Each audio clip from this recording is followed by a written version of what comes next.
How are we doing with taxation and the destruction of private property? How are we doing?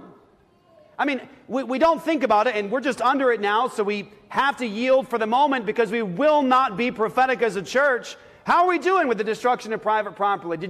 We've talked about this before. You can't even own your land in our nation. You're always renting through what? Taxation.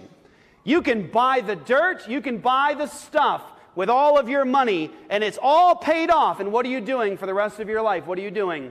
You're paying the government what? Property taxes. And what happens if you say, I'm going to stop paying? What happens? You're going to lose everything that belongs to you. Why? Through coercive taxation, we rob our neighbors of what belongs to them because we are a culture of covetousness. We want their stuff to be our stuff. We want to take from our neighbor and perpetrate injustice. If you look at a single dollar that you have in your pocket, how many times it's going to be taxed, or it was taxed before it got into your pockets. Or you can store up all the wealth through all the hard work and blessing other people your whole life. And when you die, our nation says today, the government says, we are the firstborn.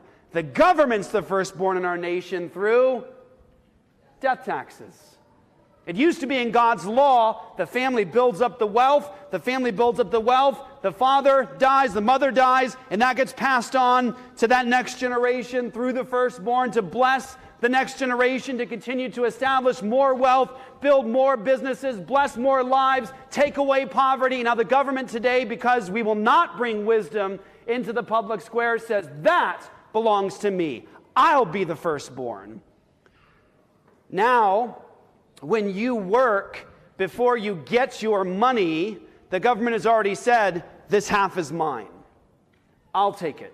And we just accept it. And it's a recent innovation also, if you didn't know that. It first started as, well, this will help out war efforts and the financial situation that we have today. And now what do we have? Because we've taken wisdom out of the public square, God's standards for righteousness and justice. It went from this is a voluntary tax situation, income taxes, to actually we kind of like this. And now if you don't do it, you're going to go to jail and you're going to lose everything. And we're under it today. Why?